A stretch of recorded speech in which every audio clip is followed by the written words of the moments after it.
The Proof Arguments of Trinitarianism, 1700 years in the making.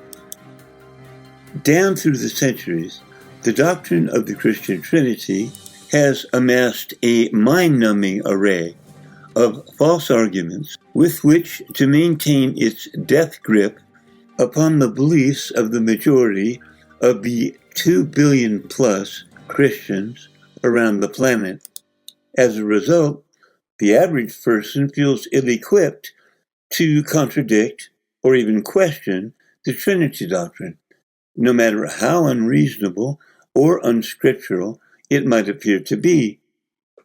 This volume will review the more prominent of the arguments presented by Trinitarianism as proof of its position, with the intention of rendering transparent the fallacies upon which those arguments are based. No Bible in the Bible. Some of those arguments are downright laughable. For instance, when confronted with the fact that the word Trinity is not in the Bible, Trinitarianism will respond that the word Bible is not in the Bible either. The idea being that the mere absence of the word does not disprove the validity of the concept. As with most of the assertions of Trinitarianism, at first glance this appears to make sense. Of course, the fact that no one disputes the existence of the Bible in the first place would make the absence of the word within its pages irrelevant, whereas the dispute between Trinitarianism and non-Trinitarianism is whether there is any such thing as a Trinity in the first place. There is, however, a much more glaring flaw in this argument, which is that a Greek word for Bible does exist in the Bible. The word is biblos, B-I-B-L-O-S. According to Strong's Biblical Greek Dictionary, word number 976, biblos means a sheet or scroll of writing.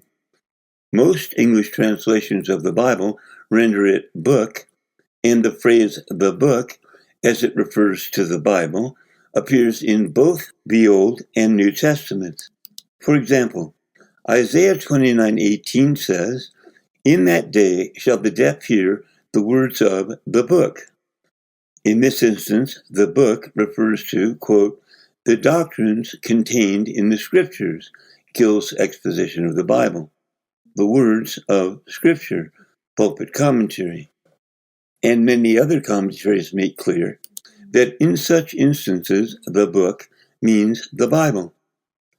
Another example is found in Psalm 47, commonly recognized as a prophecy of the coming Messiah, which reads, quote, "Then said I, Lo, I come.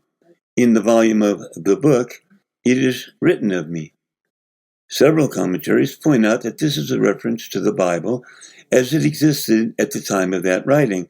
For example, quote, "In all the volumes of the Old Testament, something was written of him." Matthew Henry's Concise Commentary. As spoken by the Messiah, it would include all the books of the Old Testament, Barnes' Notes on the Bible. Here again, the book means the Bible. This psalm is quoted in the New Testament, Hebrews 10:7, the Greek word for book being, surprise, a form of the word biblos, biblion, B-I-B-L-I-O-N. So yes, Virginia, the word Bible does appear in the Bible. There are several references to the Bible contained within its pages. The argument that there is no Bible in the Bible is just plain silly, and there are many such to be found in the vocabulary of Trinitarianism. Now, if only all the false arguments of Trinitarianism were that obvious, but no such luck. Many of them are so subtle, so complex in their misrepresentation of Scripture, that they would leave Solomon scratching his head. We have our work cut out for us in discovering the errors of such arguments. The premise of this volume. The foundational premise of this volume is that all Trinity proof arguments are flawed due to one or more of the following kinds of fallacy: mistranslation, misinterpretation, misrepresentation, faulty reasoning, and the corruption or outright falsification of Scripture.